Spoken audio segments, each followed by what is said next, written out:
చెత్తగా ఉంది కనుక చెత్తను ఎక్కడ పడితే అక్కడ వేయకుండా డస్ట్బిన్లో వేయాలి. అప్పుడు స్కూల్ నీట్గా ఉంటుంది, మనం ఆరోగ్యంగా ఉంటుంది. Thank you. నా పేరు స్నేహ. నేను 6వ తరగతి చదువుతున్నాను. ఊరి చివరి చెత్త ఎక్కువగా ఉంటుంది. అందువలన ఎప్పుడు చెత్తను అప్పుడు మంట పెట్టాలి. అప్పుడు అందరూ ఆరోగ్యంగా ఉంటారు, ఊరి చివరి శుభ్రంగా ఉంటుంది.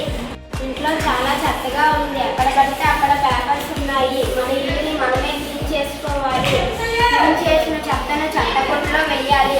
అప్పుడు ఇల్లు క్లీన్గా ఉంటుంది, మనం కూడా ఆరోగ్యంగా ఉంటాం. Thank you. మా ఇంట్లో ఎక్కువ చెత్తగా ఉంది, ఎందుకంటే రోజు నీట్గా క్లీన్ పడేస్తారు. ఆ కవర్స్ డస్ట్బిన్ వేసి దీన్ని చివర కాల్ చేస్తే ఆరోగ్యంగా ఉంటాం, క్షేమంగా ఉంటాం.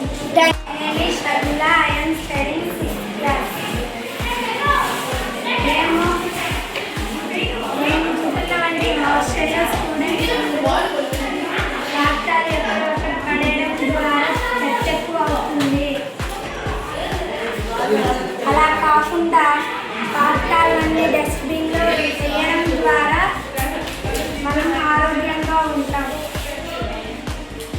మార్కెట్లో చాలా డబ్బు ఎక్కువ ఉంది, ఎందుకంటే మా ఊళ్ళో ఉన్న జనమంతా మార్కెట్లోనే చెట్టు వేస్తున్నారు.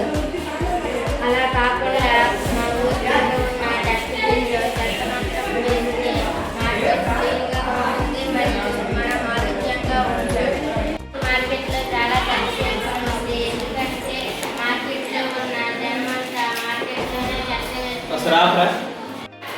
ఈ ప్రోగ్రాం పేరు సరౌండింగ్ క్లీన్లీనెస్. ఈ ప్రోగ్రాంలో మనం తెలుసుకునేది ఏమనగా మన చుట్టుపక్కల ఉండే పరిశుభ్రాలు నీట్గా ఉండడానికి, నీట్గా లేకపోవడానికి కారణాలు, మరియు నీట్గా ఉండాలంటే మనం ఏమేమి చర్యలు తీసుకోవాలనేది తెలుసుకుందాం.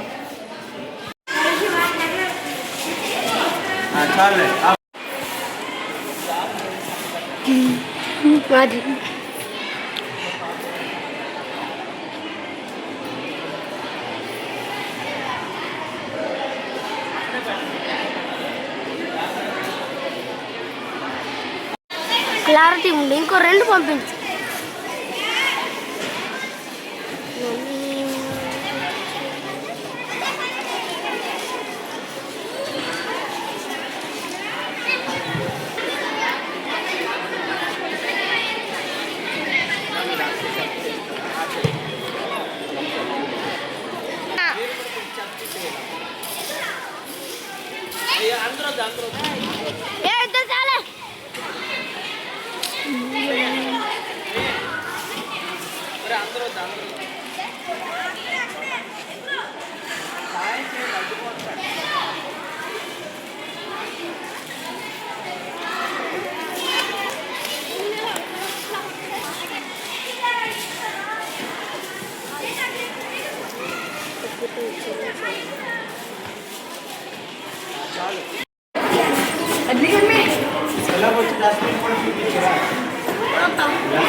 Ah,